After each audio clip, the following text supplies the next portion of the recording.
Hello everyone and welcome to another episode of Yolk'd. My name is Paul and I'm here with Jenny, who is giving herself a deep tissue massage. Just a new feature we have here on the show. But Paul, the ultimate supercomputer is the human brain, and I have been exercising mine to become telepathic. So you're overclocking your supercomputer? I am overclocking my supercomputer. This is part of the stimulation process. Excellent. So that gives you what? The ability to telekinesis? I know what you're thinking. Really?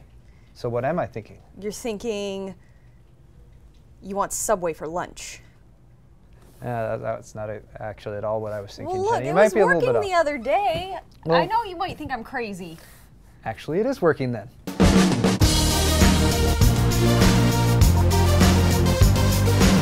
Civilization Beyond Earth is slated for release on the PC this Friday, and pre-orderers are already able to preload the game files on Steam.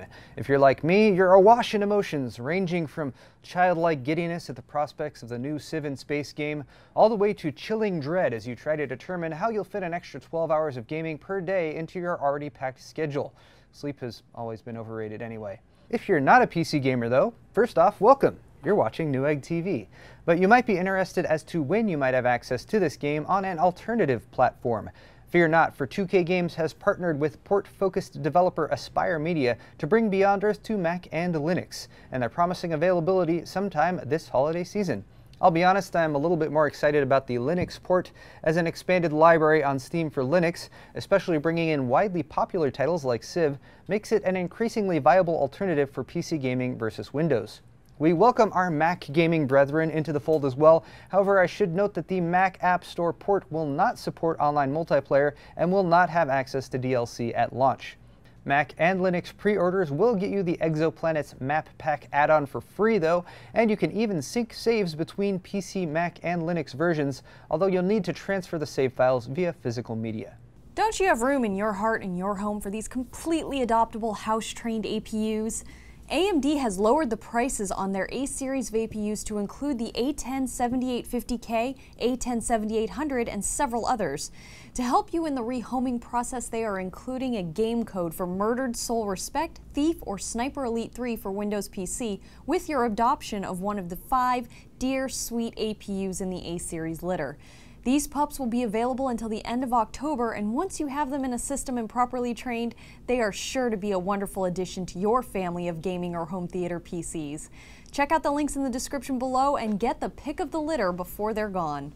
If you have a Fermi or Kepler-based Nvidia GPU and want to determine just how ill-prepared you are for 4K gaming, go ahead and download the latest Nvidia GeForce WICL drivers, version 344.48, which were made publicly available today. The most notable new feature is that Nvidia's DSR, or Dynamic Super Resolution technology, is now available on Fermi and Kepler-based GPUs going all the way back to the 400 series. DSR basically renders your game at 4K 3840 by 2160 resolution, then downsamples it to 1080 for a much more detailed image, but at the same time it's still tasking your GPU with what is essentially 4K rendering. I can only imagine the tragedy and horror as someone's old two-way GTX 480 SLI configuration sluggishly chews through Metro Last Light at 4K DSR before browning out the neighborhood and bursting into flames. Apart from that though, G-Sync capability has also been expanded. The new drivers can handle cloned G-Sync displays as well as G-Sync Surround for the 4 of you who already have triple G-Sync displays set up. Are you the type to wear your heart on your sleeve? Well, Google would like you to now add your security to your keychain. You may know that using two-step verification is one of the better ways to protect your various accounts, and Google would like to make that second step less cumbersome by having you carry a USB dongle with the second verification on a keyring or whatever you bring around with you day to day. Maybe you have a favorite stuffed animal or a sock friend that keeps you company who could wear it for you.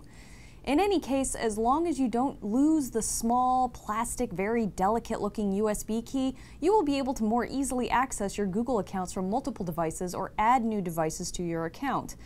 For myself, I think I'm just going to stick with keeping my verification process. After all, who doesn't like a good animal sacrifice on a full moon during a leap year while facing into the sun and chanting? And I suppose that wraps her up in a neat little package for today's episode of Yolk'd. Thank you guys so much for joining us today.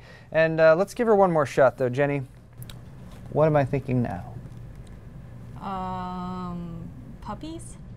That's right. I'm thinking about the Hybrid Center event that's going on right. this Friday. Saturday, actually. Saturday. This is going to be at the Hybrid Center down here in the City of Industry from 2 to 9 p.m. Okay. On October 25th.